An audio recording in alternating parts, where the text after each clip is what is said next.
Sejam bem-vindos. Vamos dar início à nossa quarta cultural. A gente estava aguardando o artista chegar, mas ele vai chegar um pouquinho depois.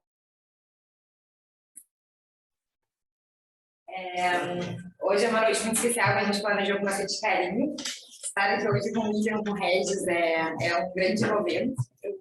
O William é um amigo que eu tenho desde a faculdade e que ficou comigo, então é muito bom ter aqui hoje. E o Regis, eu conheço graças ao Giovanni, que me apresentou, e eu fui no evento na Católica, e desde então eu tive a certeza de que eu queria fazer algum evento com ele, que é uma das coisas que mais tem referência, porque eu já vi uma biblioteca ambulante.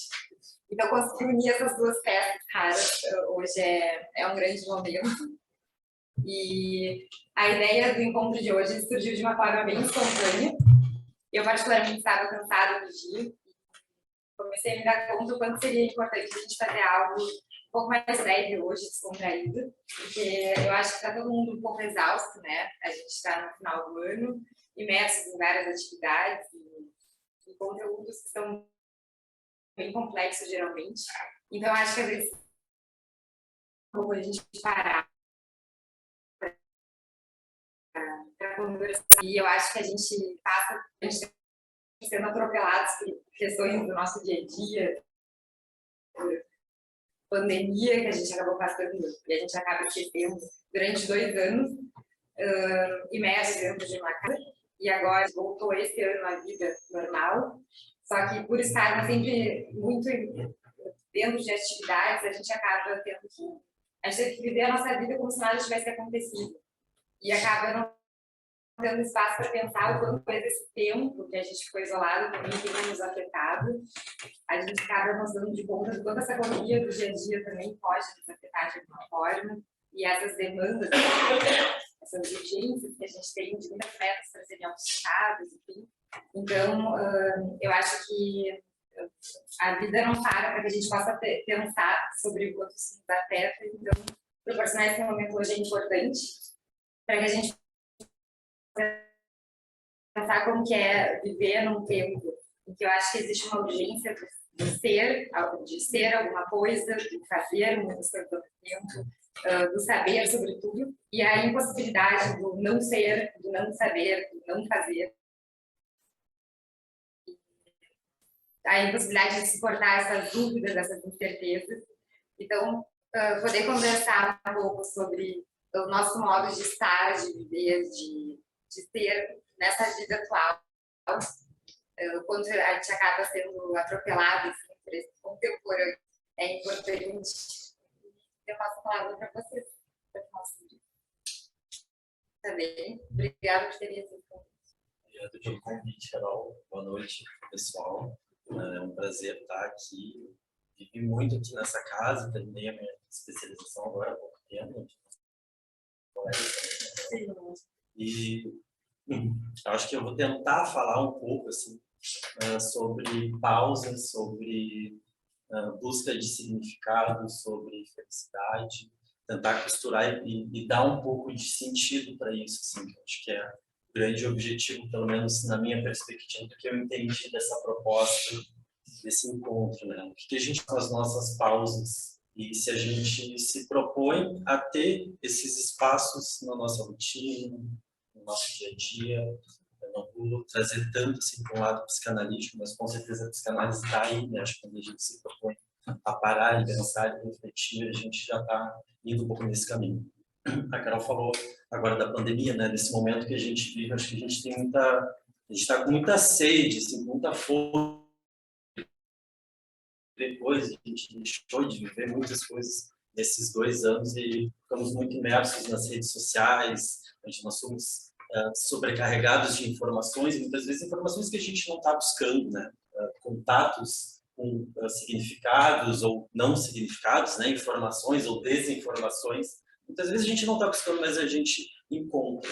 Isso, claro, também é um reflexo da vida, né? A gente está vivendo, a gente está entrando em contato sempre com diversas experiências, diversas vivências, diversos afetos. E o que a gente faz com tudo isso, né? A gente vai acumulando. A tendência natural é que a gente vai registrando, né? Consciente ou inconscientemente, a gente está colocando tudo isso em algum lugar. Tá? Mas a que isso se propõe? tem um significado, o que a gente tira das experiências do nosso dia a dia? E a gente faz isso. A gente tenta tirar algum significado.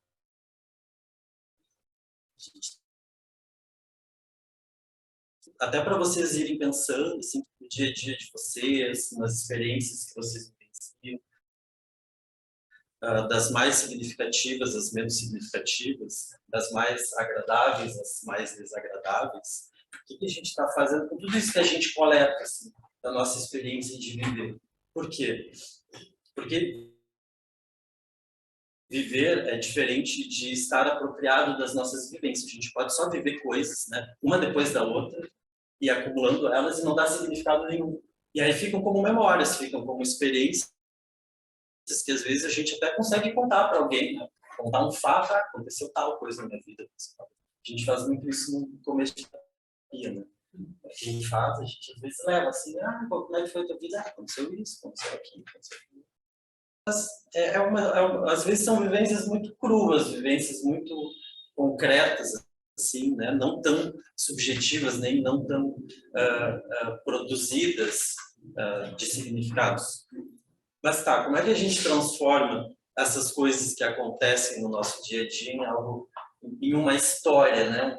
Uma narrativa que tenha início, que tenha meio, que tenha fim e que tenha um significado para quem vive, obviamente, para quem conta, mas também para quem escuta. Mas, sobretudo, para quem conta, né? Eu acho que essa é a parte mais importante.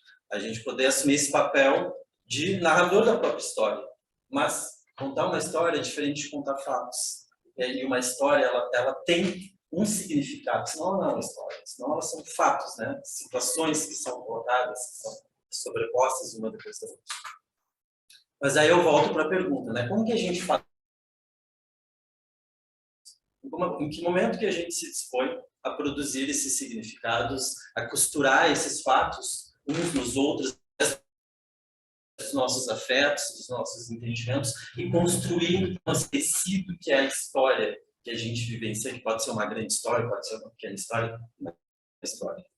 A gente precisa de uma pausa, a gente precisa de um espaço, a gente precisa de um tempo.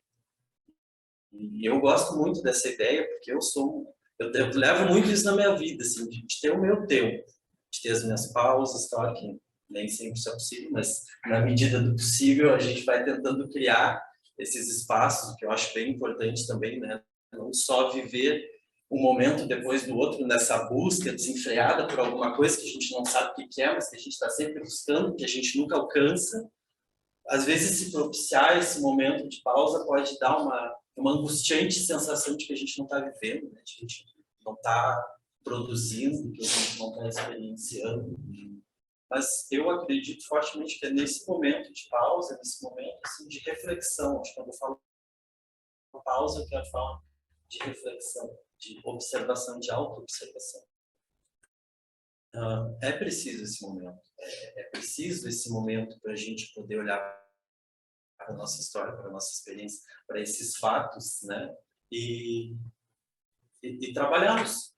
Como a gente trabalha tantas coisas na nossa vida, assim, a gente desenvolve, né, tudo na nossa vida.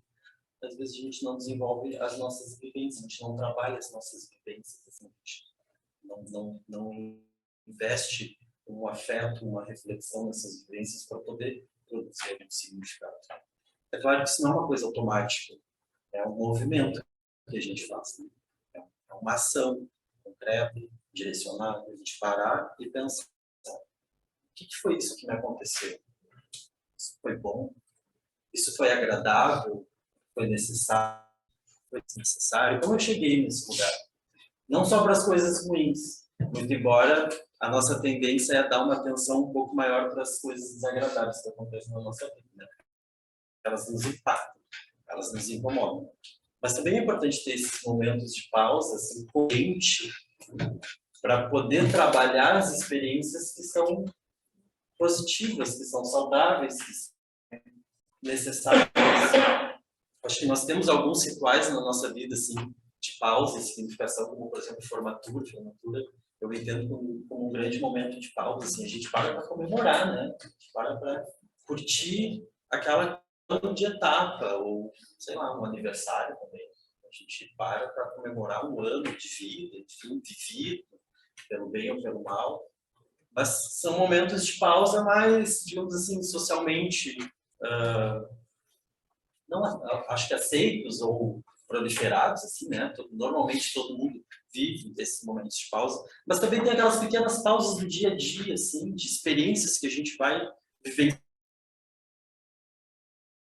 e que podem ficar pelo caminho. Inclusive, as experiências boas também precisam ser subjetivadas, também precisam ser trabalhadas para a gente poder criar, construir esses significados.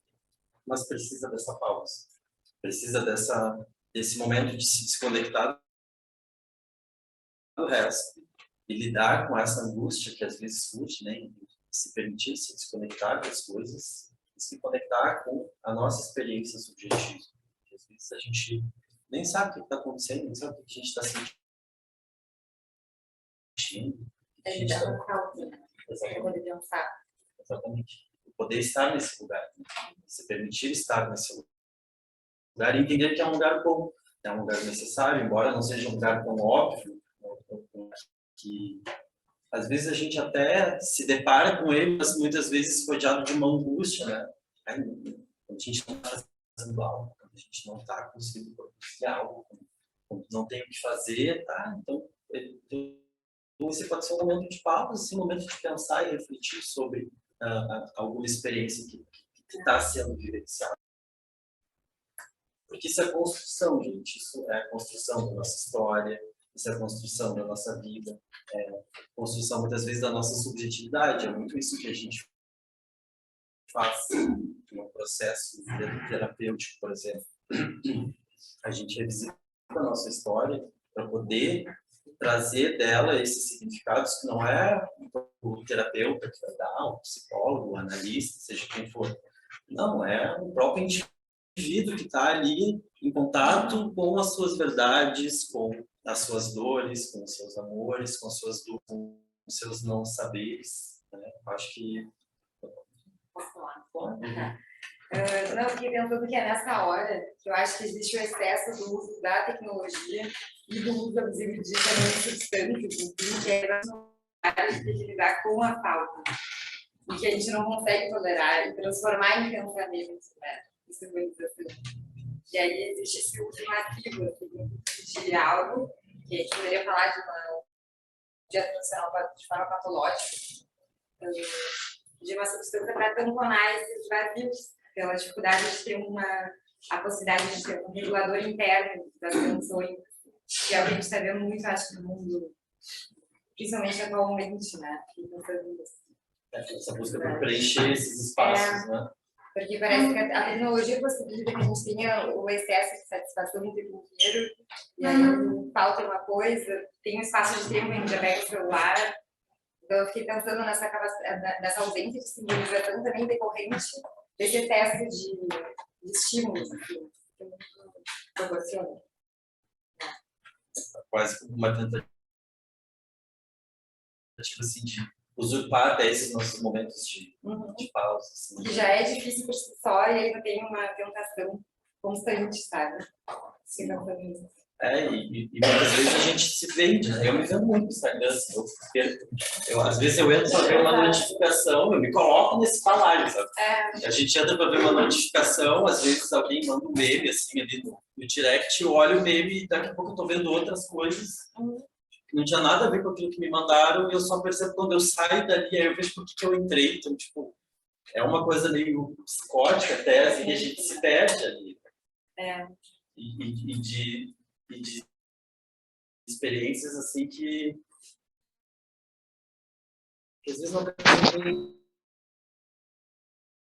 a gente faz você vai no YouTube, daqui a pouco você começa a assistir umas pessoas construindo uma casa de bambu, e daqui a pouco você está vendo gente tirando unha encravada, fabuloso.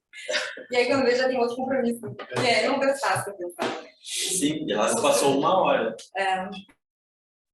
Isso acontece. E é interessante também essa percepção de tempo, né? De momentos que o tempo passa mais rápido, o tempo passa mais devagar, parece que a gente perdeu um pouco, né? essa medida. Eu sinto muito isso, pelo menos assim, nesse momento atual, de ter momentos que passam muito rápido, momentos que passam muito devagar, e chega no final do dia e eu vou fazer uma retrospectiva, assim, e eu me perco nisso, sabe? E aí eu acho que entra a pausa também como uma medida desses espaços de tempo de poder pensar, poder se programar, poder refletir o que eu vou fazer, o que eu fiz, o que eu não fiz, o que precisa ser feito, o que realmente precisa ser feito, né? Qual é a minha prioridade, quais são as escolhas que eu estou fazendo. Essas são respostas que elas não surgem se não forem feitas essas coisas. E a gente naturalmente não para de fazer essas coisas. E aí eu volto nessa atitude, nessa postura ativa de se perceber, de se questionar. Eu estou efetivamente fazendo escolhas ou estou sendo levado por alguma coisa? Levado, seja pelo algoritmo do YouTube ou do Instagram, ou seja pelos próprios movimentos da vida, que vão demandando muito da gente sempre, né? Você sabe disso, o tempo inteiro é demanda, demanda, demanda. E não existe uma demanda externa, existe a demanda interna nossa, né? Que a gente está sempre se cobrando fazer alguma coisa. Isso também é algo, isso também é um gasto energético. Mas tá, e esse momento de criar os nossos significados, o momento de criar, acho que tem aquela ideia do ócio criativo, agora eu me lembrei disso, acho que tem um pouco a ver, sabe, o ócio criativo, que é uma pausa que não é um ócio, mas talvez quem olha de fora veja como ócio, mas o que está acontecendo? Pode ser um ócio mesmo, né? Pode ser que nós não estejamos fazendo nada, mas é um espaço potencial, um espaço de muito potencial, que a gente precisa agir, nós podemos agir ativamente dentro desse espaço para poder construir os nossos significados, nossas narrativas, os nossos questionamentos, os nossos resumos. Enfim, acho que de início, assim, Acho que eu vou seguir, então, junto com você, a partir de um lugar muito parecido. Boa noite a todos vocês. Muito feliz de estar por aqui, agradeço o convite. Eu vinha pensando, né? Eu vinha dirigindo o prêmio, eu vinha pensando, assim, mas por onde, afinal? Né? Como é que a gente vai? E sentou aqui e estava conversando, né? A gente emenda as coisas. Eu estou aqui depois de emendar. Né? E é um negócio relativamente hipócrita, né? Falar de tempo, vou dizer para vocês, não, respire, mas a gente está emendando.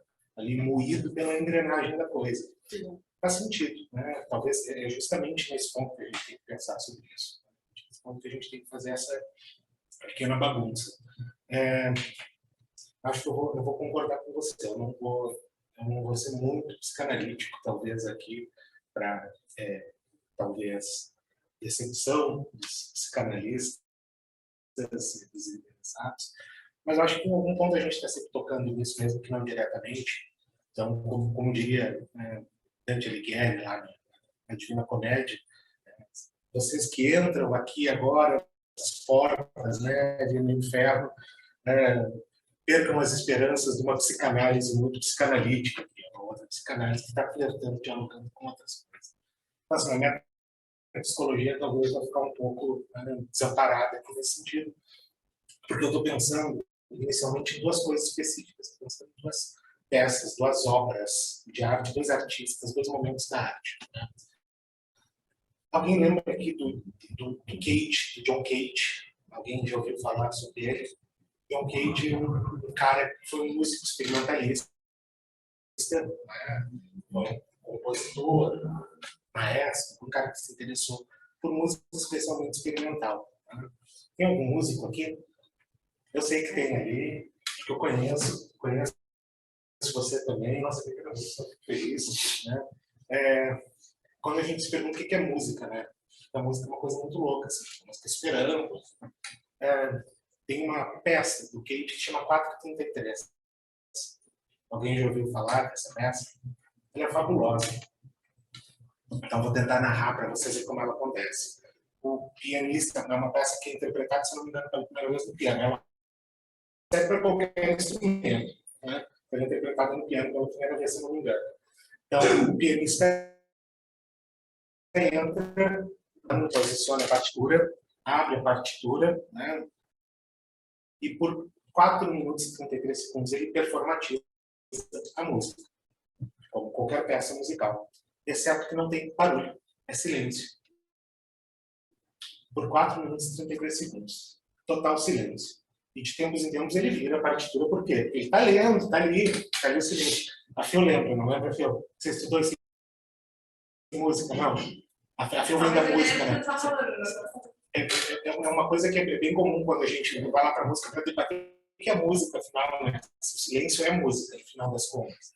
E eu acho fabuloso essa ideia de que um cara fez uma música de 4 minutos e 33 segundos sem aquilo que a gente considera que é música, que é o som. Né? Tem um som de silêncio ali, de alguma forma.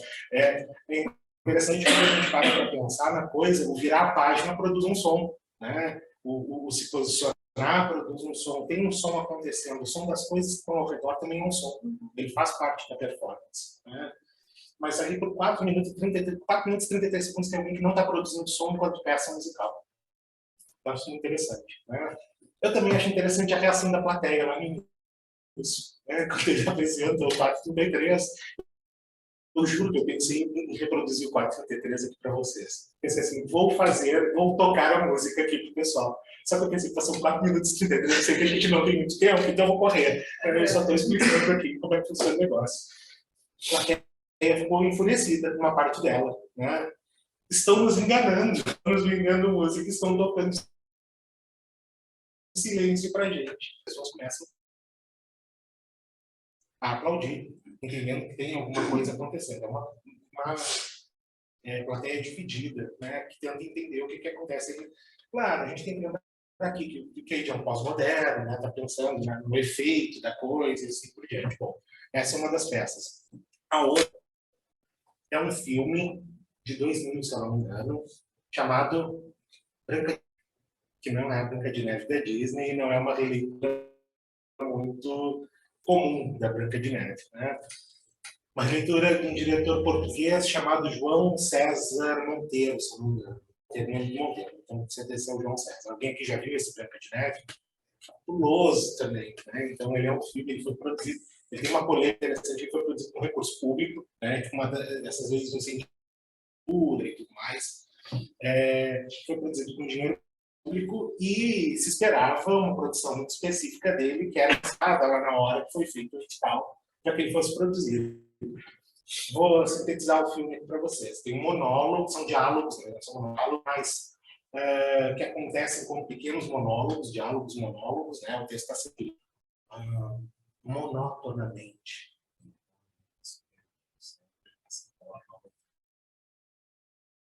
Ele é muito suave. Isso. Você não tem imagem. Nada. Um filme sem imagem. Né? De tempos em tempos aparece então alguma coisa. Ele aparece nuvens. Nuvens. Sei lá, de meia hora um filme nuvens. Né? E aí as nuvens interrompem com um som de natureza lá muito artificial, que você não consegue acreditar que aquilo está acontecendo. Aquela relação das nuvens com aquela natureza. E depois volta o monólogo por mais um período, enquanto a coisa está acontecendo lá numa tela negra, preta, sem nada, sem nenhuma imagem. A plateia teve uma reação muito parecida com a do Cage. Né? A plateia no cinema ficou dividida. Algumas pessoas acharam genial, algumas pessoas acharam fantástico, outras pessoas acharam que era uma grande enganação. Devolve meu dinheiro, eu não paguei para ver um filme que não é um filme. Porque um filme tem imagem. Parece óbvio para a gente, um filme tem imagem. Eu espero ver movimento. Isso, se a gente parar para pensar na história do cinema, é um dos fatores que constitui, alguns elementos que constituem o cinema, o movimento da imagem. Foi assim que o cinema começou, com o movimento da imagem. Não tem. Basicamente não tem. A reação do público é tão boa quanto a do diretor. Quando vocês puderem, vocês procurem lá no YouTube, no tempo de procrastinação de vocês, o diretor reagindo, as pessoas reagindo na estreia do negócio. O Simone diz, as pessoas que se lixem. Né? Porque elas estavam muito enfurecidas, as pessoas que se lixem. Né? Tem a treta, tá? Tem o problema do filme, no sentido de ter sido construído de uma forma que, de alguma maneira, foi uma afronta aos meios de produção.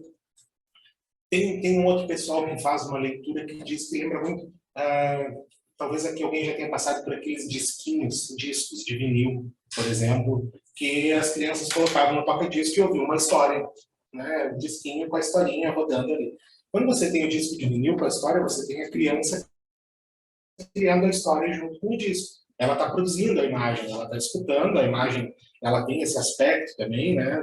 Mas ela está produzindo a sua própria imagem, ela está produzindo a sua própria história. Tem um campo onde tem essa produção. Muita gente viu o filme dessa forma. É a minha possibilidade de construir essa Branca de Neve, que aparece no monólogo e tudo mais. De qualquer forma, tem uma ausência. Então, eu pensei nessas duas obras porque elas duas são momentos de ausência, de falta. Né? Falta imagem, falta som. Falta imagem, falta som. E eu acho que a nossa reação em relação a isso é muito interessante. Né? O que a gente faz quando falta? Acho que essa é a grande pergunta.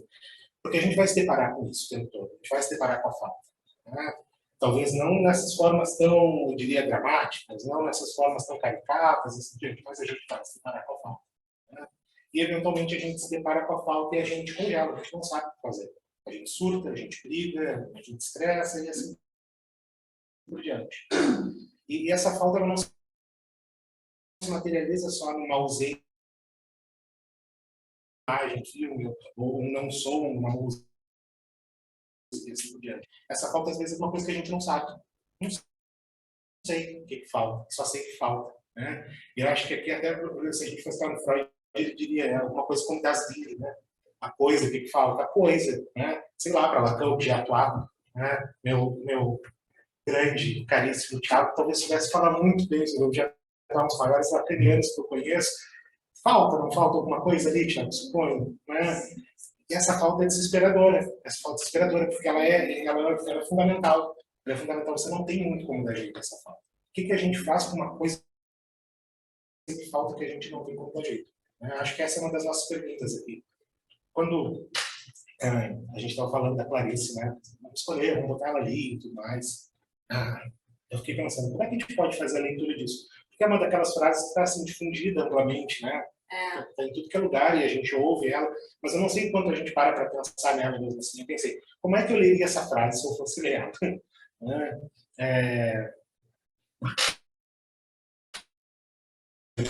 Liberdade é pouco, e o desejo ainda não tem nome.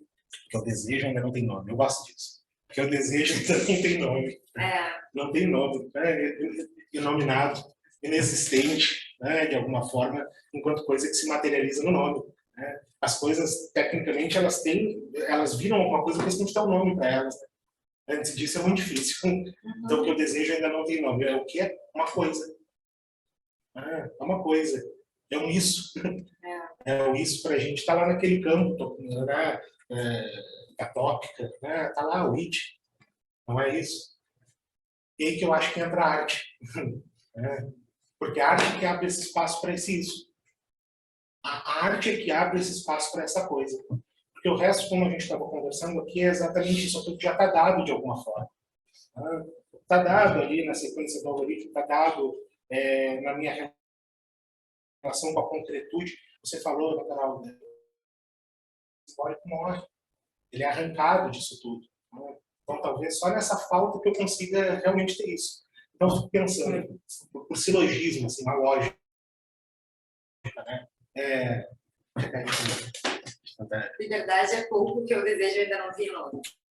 Que o desejo ainda não tem nome. Ela está dizendo para a gente saber o que é, né? Ela está entregando. E a gente fica tentando decifrar, ela está entregando absolutamente porque o desejo ainda não tem nome. É isso.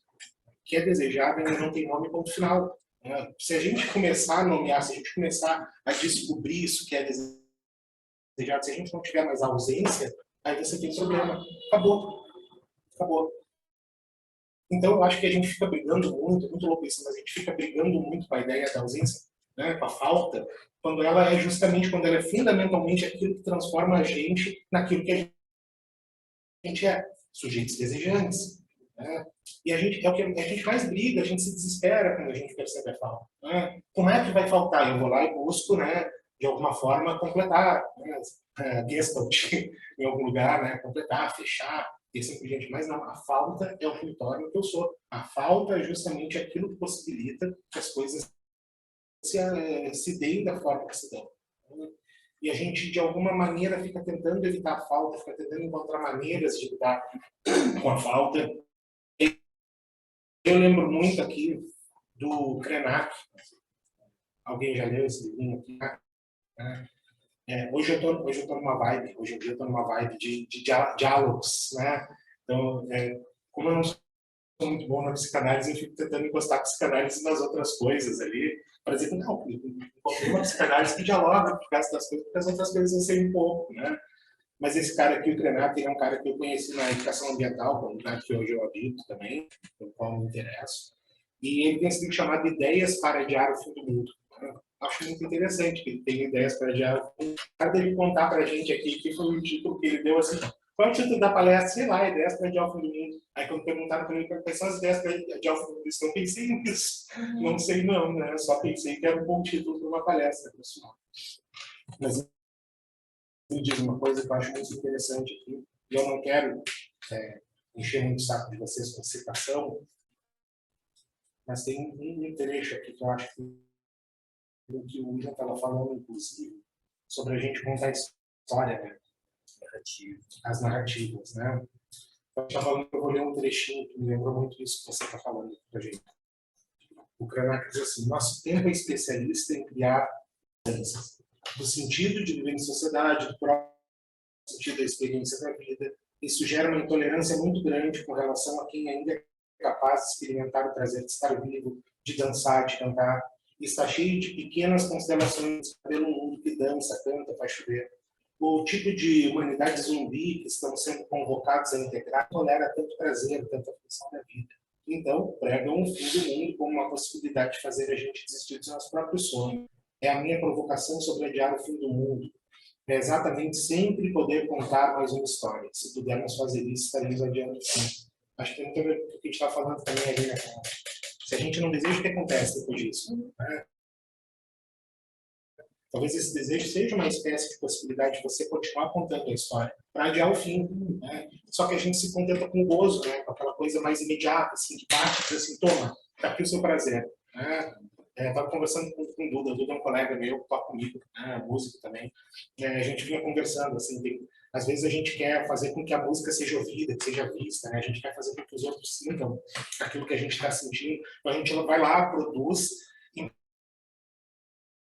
aquilo para o outro e imediatamente a gente tem uma resposta, e aquela resposta é uma espécie de gozo, né? A gente tem aquilo lá imediato, que nos devolve alguma coisa. E aí a gente tem que produzir mais, porque senão não satisfaz. Né?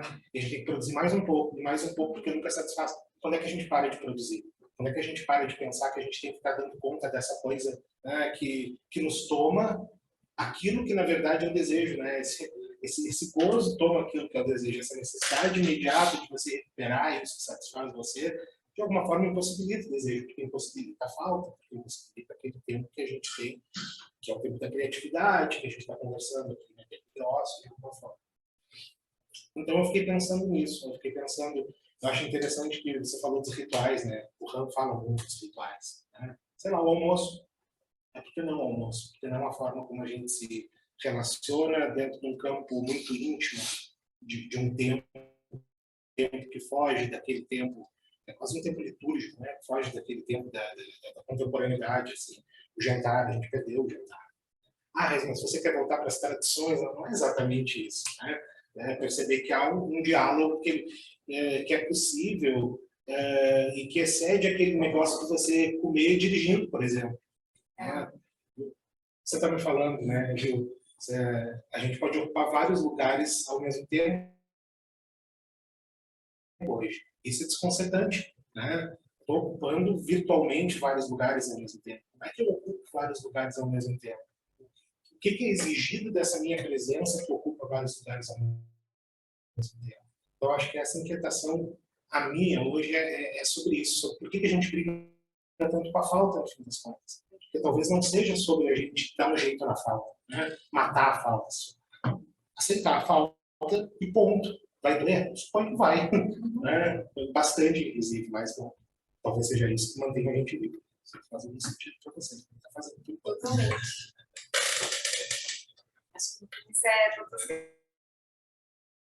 questões, né? Todo mundo busca desejo, busca tanto. E no final é lidar com a falta. Não existe uma resposta. E a gente tem que se contentar com isso. E não ter essa resposta. Não tem. E não se cobrar ter essa resposta também. Acho que é uma saída difícil, mas que possibilita criar coisas, né? Se tem algo que é demandado de mim, eu não sei o que é, então vamos produzindo, vamos vivendo. É a arte que possibilita isso de alguma forma também pra gente, né? É um esse espaço, nível, né? total. Tem esse livro aqui do Didi Vai, não sei se alguém já leu, Nota Azul. Um livro muito interessante, Freud, Lacan e a Arte, né? Aí tem um trechinho que eu separei que ele diz o seguinte, muito interessante. Pensamos que renovando laços com a arte e a criação artística que podemos retornar à via de reinvenção da psicanálise. A arte e a criação artística são parte do nosso recalcado. É isso, né? São parte do nosso recalcado. A gente tem que olhar para isso que a gente não olha mais. Tem que aceitar que ali está um conteúdo que só pode acontecer a partir da arte, né? Que só pode acontecer a partir da expressão artística. Porque o mundo da expressão artística está longe desse mundo da concretude absoluta, né? Ele talvez seja um dos únicos espaços que ainda possibilita essa abstração das coisas, que ainda possibilita a manifestação do simbólico, de alguma maneira. Então, porque a gente hoje, a gente é isso, né? A gente são sujeitos imersos num grande campo de desabstração de dados, né? De dados, não sei se é sobre o processo eleitoral agora, mas nos últimos dias eu fui bombardeado por dados, né? E os dados dizem para a gente, isso é o que está acontecendo. Eu acho muito interessante pensar na questão do neoliberalismo também, porque a gente está falando de liberdade ali. E eu acho interessante dizer assim, liberdade, né? A vontade de liberdade de alguma forma.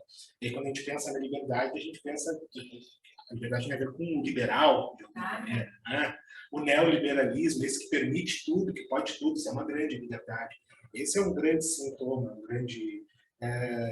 uma grande promessa do nosso tempo, digamos assim.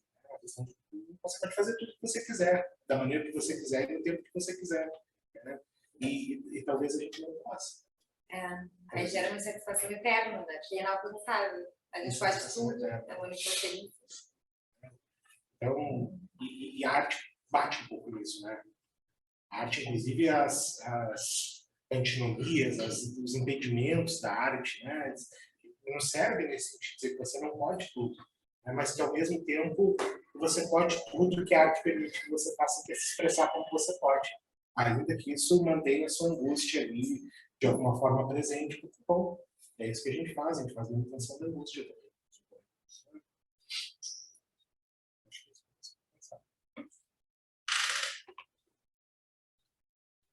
Alguém quer fazer alguma colocação, um comentário? Acho que é um bate-papo, né? A gente pode abrir. Coisa da música, assim, som, né? Do filme, essa imagem. Primeiro me remeteu a ideia da clínica, né? O paciente que chega reclamando que tu não está falando nada, né? Ficar naquela expectativa, bom, eu estou pagando por esse serviço, né? E fala, né? E depois me remeteu à experiência do divã, a primeira vez que eu deitei no divã, que aí é sem a imagem do terapeuta e também sem o som, que eu tenho que inventar. E aí os preenchimentos que eu fazia, né? Aquele tempo ali, né? Sem pausas também, digo, até me sentar com aquela falta. Até o silêncio virar música, né? Até virar música. Se depara possível, né? Assim, querer que o outro fale algo sobre mim. A gente tem que falar sobre a gente. Para isso tem que se olhar, para isso tem que ter esse espaço. Criando.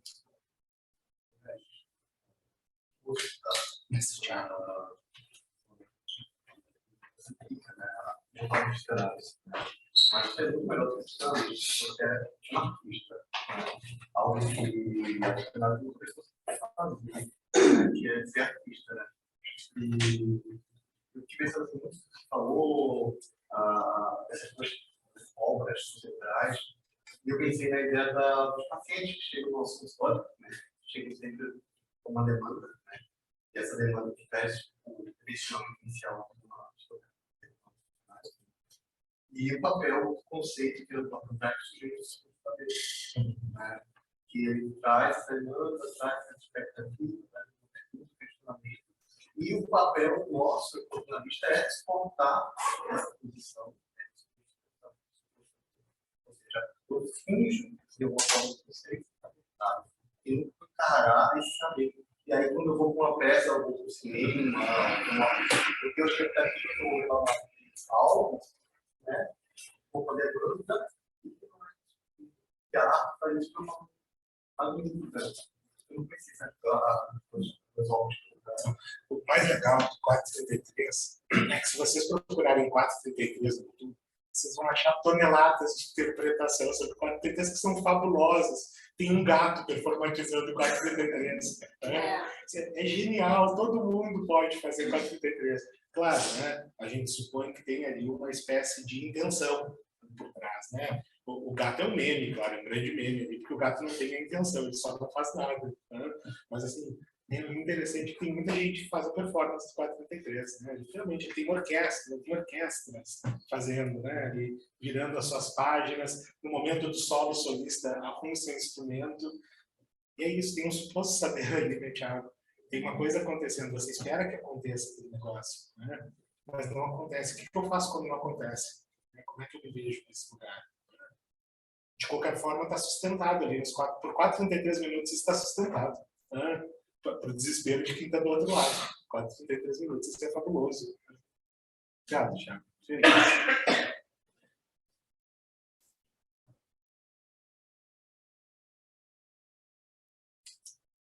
Me relacionei com um texto da Marion Mineiro, que ela fala na produção da falta na contemporaneidade.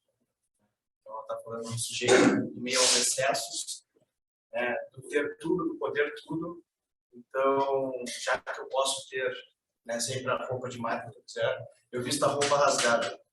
Né? E aí tu pergunta para quem está em falta, quem não tem uma roupa boa para vestir, né? E aí, bom, como é que essa pessoa está vestindo uma roupa rasgada? Eu não tenho nada, estou em falta, em necessidade, né? Outro campo. Né? Mas daí essa outra que pode tudo, que tem tudo, ela vai lá e veste a roupa rasgada.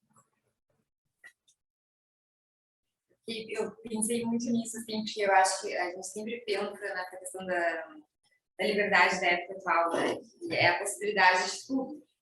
E, consequentemente, essa frustração, porque tudo não tá dando prazer, não tá acalmando, não tá nada. Assim. E aí eu fico pensando quanto existe uma... A gente fala, né, que hoje a gente é livre para viver da forma que a gente quer, a gente se relaciona com as pessoas que a gente tem vontade, a gente tem um emprego que a gente deseja, a gente consegue viajar para qualquer lugar do mundo, a qualquer momento, enfim, se tiver condições para isso. Mas a gente nunca se deparou com tantos casos de depressão, de ansiedade, de angústia, de pânico, enfim, né? E aí eu fico pensando muito nisso, o quanto cada vez mais na época atual a gente está percebendo que não é sobre satisfazer essa falta, né, de tentar tamponar ela, porque não existe essa possibilidade. E as pessoas de hoje em dia, eu acho que as pessoas nós, eu acho que a gente vai se perdendo nisso, né, de que por mais que existiram muitas mudanças no universo contemporâneo, assim, em termos de liberdade, eu acho que as transformações reais, elas são muito tímidas, porque a gente ainda é cobrado da gente os mesmos modelos de antigamente, né?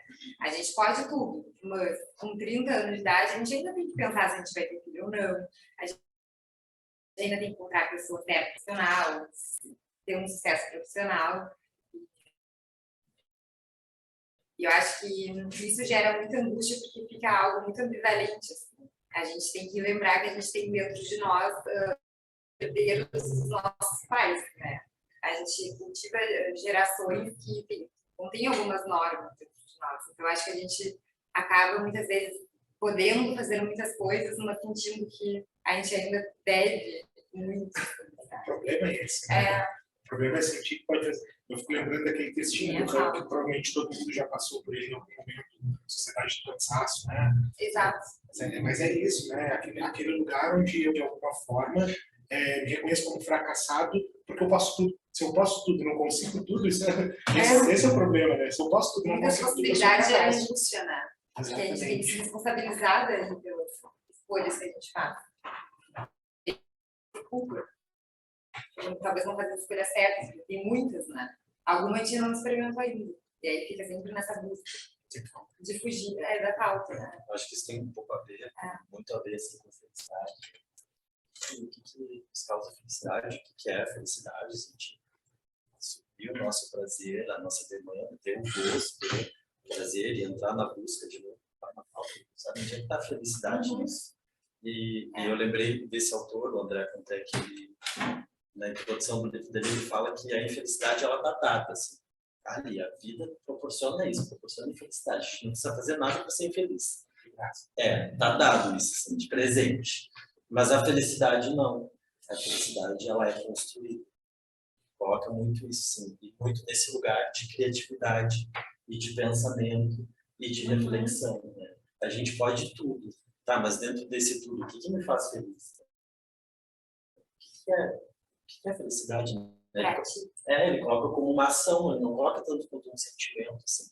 É uma ação, eu faço isso porque tem sentido. E saber que eu faço uma coisa que tem sentido me faz feliz. E aí vem a Elizabeth Badinter, que ela sempre fala que a sociedade ela produz os nossos desejos, né? Tem um valor incalculável sobre os nossos desejos. E o capitalismo, ele fala, né? Que nos faz feliz. O que nos faz feliz é comprar um carro, um apartamento, passar, sei lá, um concurso, viajar para a Europa.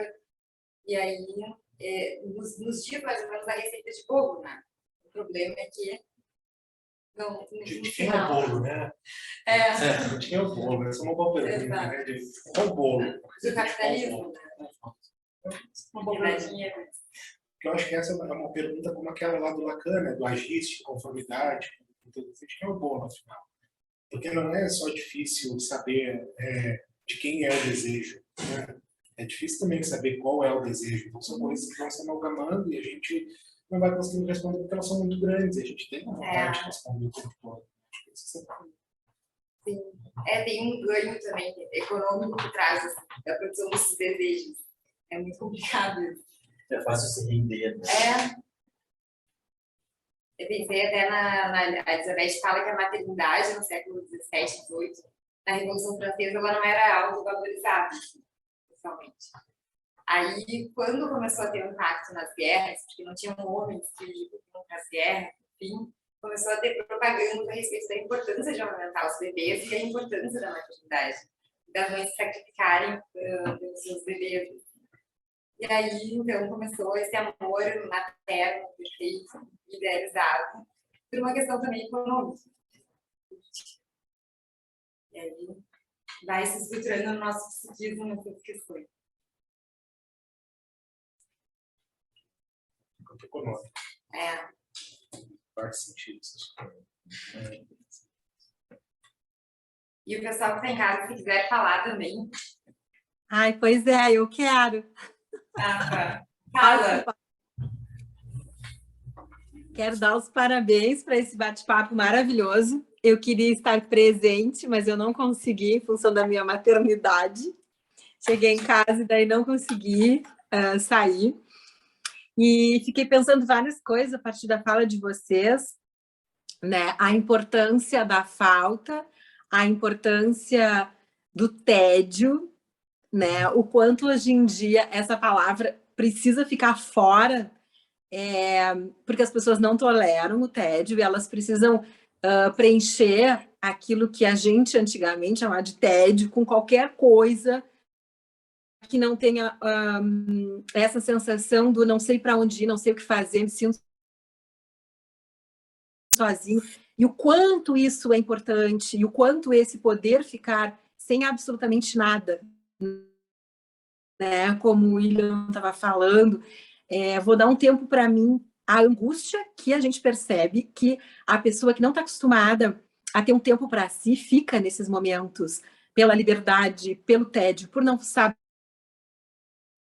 o que fazer para se preencher, e quanto com o tempo, a partir da criatividade, enfim, de um treino, né, essa pessoa começa a descobrir coisas incríveis dentro e fora dela, a partir desses momentos que a princípio seria o tédio.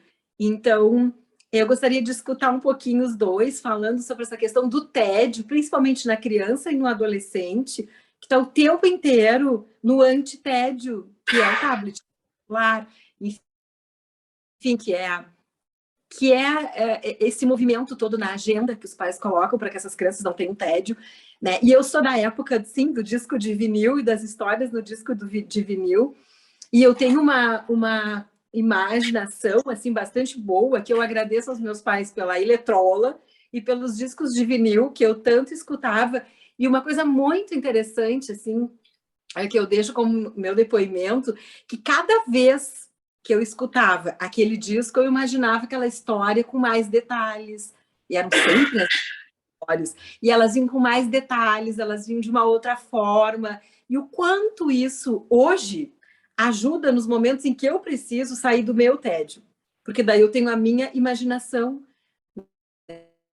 Então, assim, eu tô amando, eu tô aí com vocês, de coração, presente, que trio maravilhoso. Quero continuar participando e ouvindo vocês um pouquinho sobre o TED.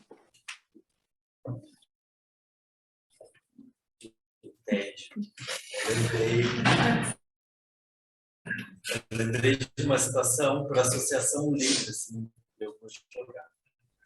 Eu tenho uma afilhada de 6 anos, que ela passa um certo tempo ali no celular, assim.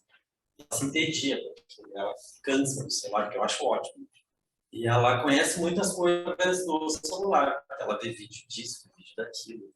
Ela vê tudo, né? O celular é uma porta aberta para o mundo.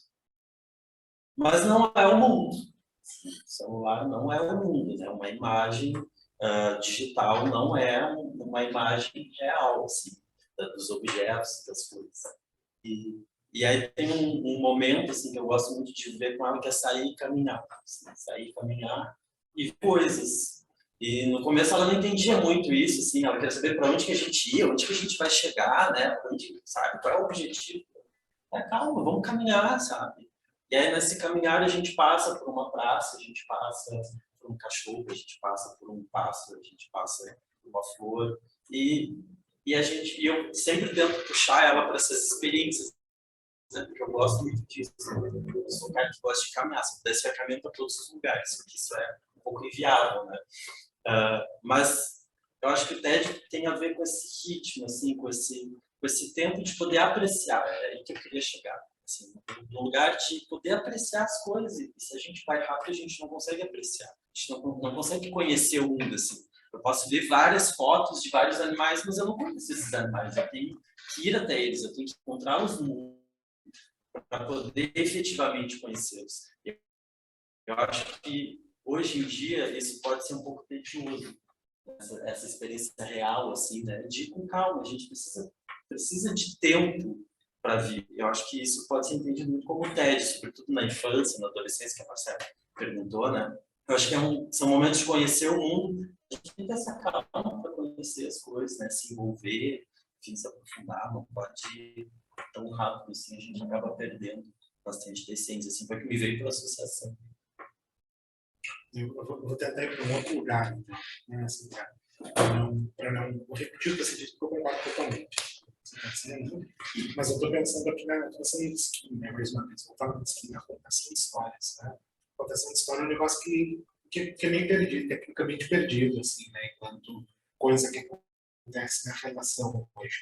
Então, o próprio aparato digital todo, né, a tecnologia, enquanto materialidade, ela tira você das relações. Né?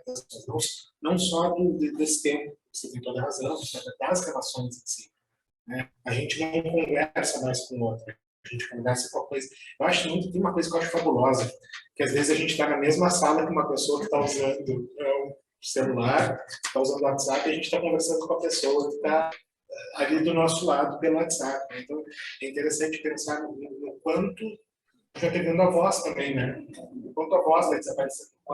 Eu penso muito, eu trabalhei por algum tempo na literatura, eu sou esse híbrido, né? Eu venho lá da literatura, da psicologia, e eu trabalhei por muito tempo na literatura como indígena, né? Os indígenas, especialmente indígenas brasileiros e canadenses. E os canadenses têm uma coisa que é muito interessante, que é o storytelling. Contação de história. Contação de história. E a maneira como se mantém os mitos, por exemplo, os vivos, né, dentro de uma espécie de culturalidade possível ali, é o storytelling. Você passa que ele nunca é o mesmo, ele é sempre uma outra coisa. Eu estou lembrando do Jung, o maldito, coitado. Tem um livro que eu acho interessante, chama Mitos Modernos sobre Coisas Vistas no Céu, se eu não me engano, tá? Que é um livro onde ele está falando de ET. Acho fabuloso, assim, né? Antes a gente via lá os deuses, tá? Agora a gente vê os ETs. Isso é uma ressignificação da história, só que ela só é possível na contação, ela só é possível a partir do momento que a gente narra, ela só é possível. Então, o tédio é uma abertura para a contação também, de alguma forma, né? Você impedir que a contação, você impedir que a fala aconteça de alguma forma, ocupando todos esses espaços que são de inquietação para que a fala aconteça, faz com que o sujeito não narre também, né? E talvez esse seja um sintoma lá naquele que eu conto sobre fatos, narrar, né? O que eu conto de verdade, né? Como é que eu conto de verdade? Então, talvez isso seja uma das coisas interessantes, assim, pensar que a contação é uma maneira da gente abrir isso, porque a contação está dentro do campo que é artístico, de alguma forma, né? A contação é esse lugar onde você senta com pessoas, sei lá, na volta da feira, pega uma coisa bem caricata, né? E você passa o conhecimento. E toda vez que uma história é contada, ela é contada diferente. Isso é fabuloso, isso é genial, né? É o que você estava falando ali do destino, né? Toda vez que eu escuto a história, ela não é mais a mesma. Toda vez que eu conto a história, ela também não é a mesma. É uma espécie de espiral, né? Você chega no mesmo ponto, mas não é o mesmo ponto. É sempre um ponto um pouco diferente daquele, de alguma forma. Então, talvez o TED tenha muito a ver com isso, né? A morte da possibilidade de se narrar também, né? Não só de conhecer sim, sem dúvida nenhuma, mas também de se narrar, de se conhecer. Eu acho que se nesse espaço no qual eu caminho pela rua, eu conheço as coisas também, que é totalmente legítimo nesse sentido de lidar com o mundo, tem esse espaço que é um pouco mais introspectivo, no qual eu me desconheço, né? Porque eu não me narro. Se eu não conto a história, se eu não conto uma história, eu não me narro, eu não conheço, e aí eu faço isso, né? Então são dois lugares que o TED possibilita, talvez, né? Que a gente conheça e conheça de alguma forma, né? E acho que é tua sobrinha, né? Sim. Ela só conseguiu lidar com o tédio porque tu soube lidar com o tédio. Porque tu soube lidar com ele e transformar ele em algo bom, sabe? Tu já passou por essa experiência e sabia que a dela ia passar também. Porque se fosse outra pessoa, iria dar um brinquedinho pra ela, iria tentar levar ela no médico, fazer alguma coisa. Eu acho. Pra ela não incomodar, sabe? Sim. E ela não quer lidar com o tédio. E perceber que ela pode suportar isso. Que tem potencial nesse tédio. Exato. É um tédio muito rico, não é um tédio mas graças à tua capacidade. Esse ano a gente estava conversando aqui mesmo sobre essa questão de como as telas estão sendo apresentadas para as crianças cada vez mais cedo, né? E hoje em dia a gente vê também o pessoal falando questão de internet, né? Essa geração tela, não sei o que, ligada em PlayStation, no celular, as coisas. E o que tu falou era o que eu estava pensando também, no caso de tu soube lidar com esse TED. Porque se a gente vai pensar quem é que apresenta essas telas para as crianças, sabe? Somos nós. E eu lembro, tipo, tem uma ideia de, quando eu era pequena ainda, pessoal de brincar na rua, chutar uns portão, né? Tu tava ali fazendo uma bagunça, tua mãe ali pegava, te dava um balde, um pedaço de balde, tu imaginava, tu criava a história de uma bateria, sabe? Faz de conta. Exatamente. Então é toda essa questão, sabe? De ser um algo a mais, assim. Essa consciência que não é só criança ou adolescente, né? Somos nós. Temos que aprender a lidar com esse tédio. Isso é uma coisa incentivada, né? A gente, tu falou da tua infância, eu lembrei da minha, assim, eu gostava de construir, criar coisas, assim, muitas vezes até para passar o tédio, né? Não tem nada para fazer, tá, vamos inventar alguma coisa. Hoje tem muitos outros recursos, né? Tem o celular, então, tipo, é a grande questão. Então, eu acho que apresentar esse outro caminho, assim, é bem necessário nesse tempo que a gente vive, porque senão tem as saídas fáceis. Tá ali, sabe? E não é tão óbvio, assim, esse outro caminho da construção, da possibilidade de se conhecer. Talvez o que a gente entra no campo da castração, né? Porque a gente olha para a castração sempre com uma cara muito feia, né? Diz assim, não posso propor algo que seja diferente daquilo que se espera, que se deseja, não posso impedir de usar, por exemplo, o celular. senão vou estar castrando, vou estar pedindo. Você tem que ir em um lugar onde isso faz sentido, né? A frustração, A né? frustração, exatamente. Né? Não tem um lugar onde essa coisa precisa se envolver na relação, porque senão é o sujeito do princípio do prazer o tempo todo, né? Já que é verdade, no fim das contas. Então, é interessante você dizer assim, precisa de ser lá um pouquinho, vamos lá dar uma volta.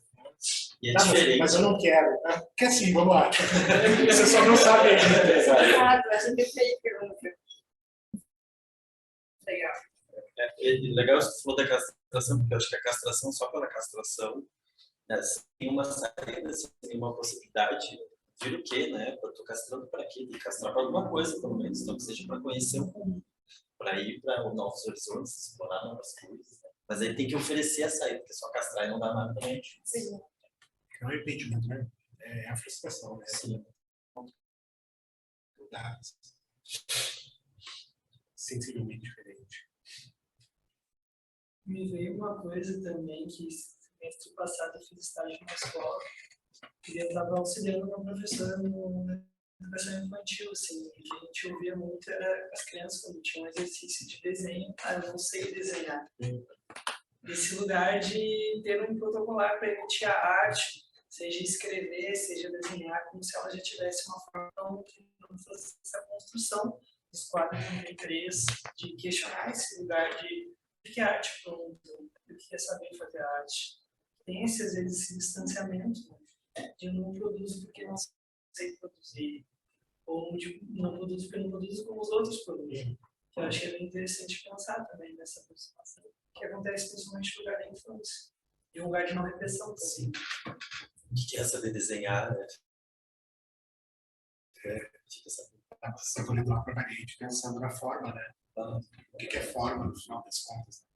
Então, talvez falte a gente trazer as crianças para a sociedade para os pais entenderem produção, né? De alguma forma.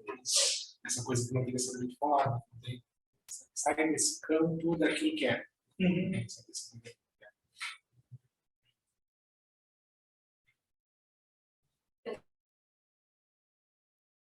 Fiquei pensando, sou menos fãs também. Fiquei pensando uma coisa, estudando um pouco para psicanálise, assim, mas super importante tudo que vocês estão trazendo no momento de reflexão, assim, porque o tédio, a frustração e trazendo Bion, né, ele gera, então, a frustração gera pensamento. Então, a partir de tudo isso que a gente vai pensar, as crianças, né, cheias de atividades, mas será que elas param para pensar se elas gostam, né? Tem aquele tempo para refletir. Fiquei pensando antes de desenhar, antes de escrever, a página em branco causa uma tremenda ansiedade. Ah, mas eu vou conseguir, eu preciso parar para pensar, refletir, para gerar pensamento, para gerar coisas, assim. Então, é super importante, a gente precisa parar, a gente precisa sofrer, a gente precisa ficar um pouco angustiado. Lembrei da palestra da semana passada, né, o Eduardo falou, a gente precisa, às vezes, ficar uma madrugada sem dormir para poder escrever um artigo, escrever alguma coisa para produzir. Mas como é importante a gente aprender a se frustrar, ficar no tédio, ensinar as crianças que o tédio é importante. Então, muito boa, assim, a colocação de vocês, essa questão costurada com a psicanálise, assim, ficou martelando aqui na minha cabeça. Conhecer esse lugar como um lugar necessário. Não sei exatamente quem que fala isso, mas como se a vida nossa fosse constante sofrer. O que é a felicidade? A felicidade é um momento de suspense, um momento de alívio, onde aquela tensão constante da vida, que é uma vida nossa suspensa, instante. Só que é um instante, passa rápido, e aí eu volto a ser sobre.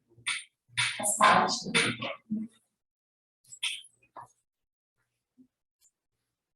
Como eu acho que é importante para a gente ficar rápido isso, né? Sobre história, a mais um passeio perguntou, que alguém vai ser um pouco pai? Uma pergunta daquelas cabulosas que não tem como responder de forma alguma. E eu não sei como vai ser um bom pai, o que precisa ser para ser um bom pai. Mas uma coisa que eu acho que é importante ser um bom pai. Conta a história. a história, conta a história dela, as histórias dos outros, a história da família, conta a história.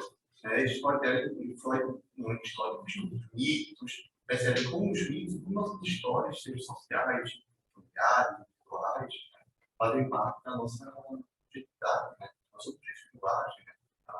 A lamentarismo, o liberalismo, é uma alteração do liberalismo, do verdade, do existir. Não somos sempre sujeitos. A história que faz a gente entender esse motivo.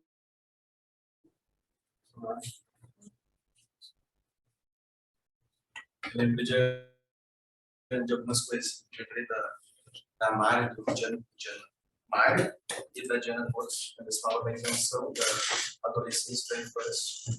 Daí eu estava associando também com a questão da maternidade, como uma invenção também. Estava associando também com bio, e aí antes de bio, um input, para chegar na capacidade de estar só, né? Que é esse momento onde a criança pode suportar a própria existência, o próprio TED, a criação, e entrar num processo de criação a partir da presença de alguém que suporte, né? Sem intervir, né? E deixar ela brincar, e deixar ela existir no mundo, entrar em contato consigo mesmo. Assim. E aí, outra invenção da adolescência e da infância, porque não se existia a criança e nem o adolescente, né? Foi uma invenção, né? Eles botaram as crianças a trabalhar desde cedo, né? Então não tinha espaço para as crianças brincarem, cantarem histórias, gritarem, isso também é uma invenção, assim como a adolescência, uma invenção moderna, né? Algo que a gente tenta entender hoje, assim. Então estava também associando essa coisa da criação desses espaços, desses lugares, desses espaços de transição, né? Onde cada momento a gente vai tendo certos ganhos potenciais, seja intelectuais, cognitivos, né, funcionais, interpsíquicos, né, de uma capacidade de contato maior com a realidade, mas sempre mediado por alguém, né? Também é coisa de ser mediado também por um adulto, e qual é o adulto que nós somos, né? É quando a Carol se inclui na fala, né? Eu estou nesse mundo, né? Daí ela se implica, né? Que é o pedido da psicanálise hoje, implique-se, né? Na realidade, implique-se, vá para o social, né? Seja um terapeuta real, né, com o seu paciente, né, sem a postura do distanciamento, do objeto de pesquisa, pesquisador, né, está implicado, tu é também pertencente, e aí se colocar todas essas perguntas, se botar em um momento de também, né, se questionar, estando no mesmo lugar, para fazer algum tipo de sonho, né, também associo com a palavra, né, de que é sonhar coisas novas dentro do mesmo sonho que vai cada vez se complexificando mais e mais e tomando outras formas e outros sentidos. E aí, se me deixar aqui como convívio nesse espaço, que é uma casa para mim, e o Regis também foi a primeira pessoa que eu tive contato com psicanálise em Pelotas, né, da pessoa que me acolheu psicanaliticamente quando eu cheguei no papel. Né, fica à vontade aí. Vamos ver que esqueci. Eu estou pensando aqui no desamparo, né? Você está falando aí desse todo, o desamparo é uma coisa desgraçada, né? Eu estou pensando em como a gente é essa criança o tempo todo lá, por exemplo, o like. Né? Você posta e você tem certeza que aquilo que você postou vai ter uma expressividade, e daqui a pouco você vai lá buscar o reforço, de alguma forma, né? E você vai dizer assim, ou não, bate desamparo, né? Fui esquecido, né? Fui rejeitado, né? Como a gente volta a ser fácil essa criança em algum lugar também, né? Essa criança rejeitada, esquecida, negligenciada de alguma forma. Então, o que a gente faz com isso, né? O que a gente faz como adulto voltando a ser essa criança um pouco, né? Como é que a gente realmente não consegue sustentar e suportar isso depois de tanto tempo de existência, né? Mesmo talvez tendo sido acolhido, né? Mas é interessante a gente pensar que uma volta muito infantil aqui, de alguma forma.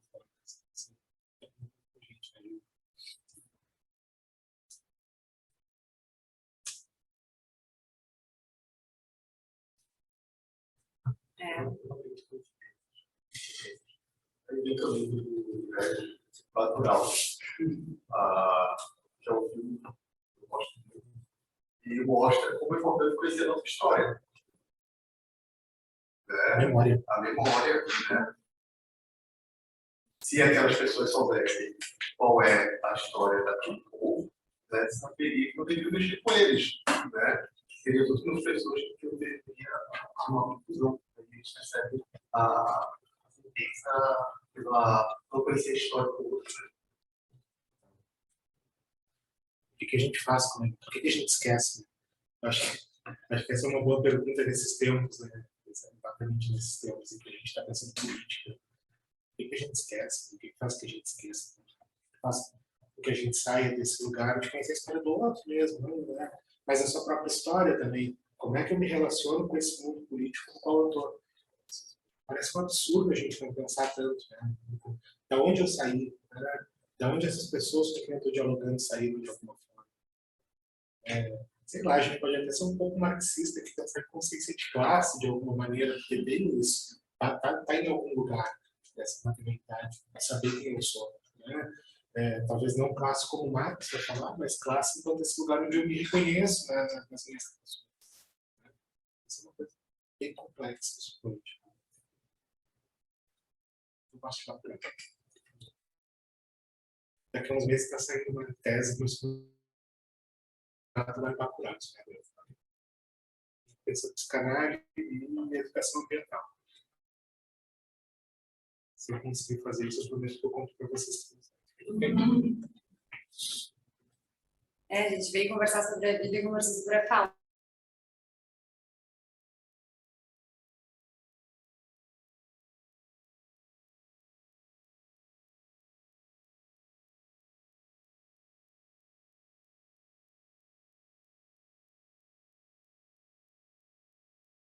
For junto com aquilo que chega até nós, sabe, do contemporâneo, a gente vai se quebrar. Então, é uma proposta que nos seduz muito, só que ao mesmo tempo nos mata, né? Eu acho que a gente tem que... eu fiquei pensando quando tu falou do Winnicott, da capacidade de estar só, né? E que isso faz com que a gente consiga ter um espaço de criatividade, de potencial. Isso está implicado com o espaço potencial e dentro do espaço potencial que a gente consegue criar algo, a gente, que é o momento que a gente acha que cria o seio e a mãe nos dá o seio, que a gente cria o mundo, tem o momento necessário em que a mãe se retira aos poucos e tem as graduais desilusões, né? E que assim o bebê passa aos pouquinhos com o viés transicional, enfim, a suportar essa realidade. E isso parece que não acontece mais no sentido de agora existe uma onipotência, né, de que a gente pode criar tudo o tempo inteiro. Então, não existe mais essas frustrações, né, que possibilitam um espaço potencial, ser criativo, e a nossa capacidade de ser criativo e de tolerar a falta. É esse raso. Aí fica eternamente. A falta continua. Ela se mantém, e a gente briga com ela, e ela está ali se mostrando necessária, ela eu existo. Aceite, me acolhe. E pode. Agora a mãe não aparece com feio, mas ele procura o seio na internet. Tem outra coisa. Às vezes, literalmente. Exato. Ai, é difícil. Mas toleramos isso, então, né? Gente, é isso. Não sei se alguém tem mais algum comentário a fazer.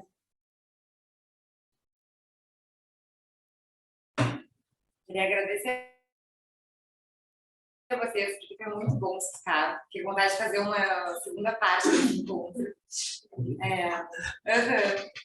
Olha, a gente poderia ter ido por muitos lugares, mas acho que a gente chegou no mais profundo deles, e real, sabe? É realmente conseguir falar sobre a pauta e a necessidade que a gente tem de criar em cima desses vazios. É isso. Obrigada, tá?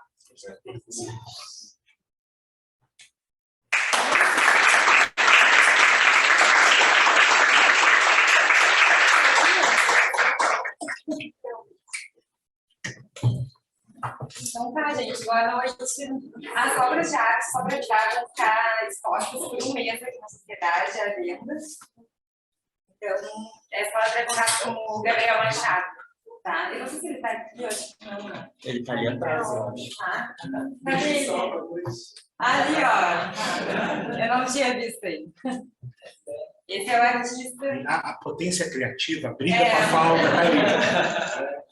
Você quer te parabenizar que está muito linda essa palavra de arte, é maravilhosa. Já tem gente interessada aqui. Conversem com o artista depois. Conversa com o artista, e ele é o mais no psicanálise. Dá com as palmas para mim.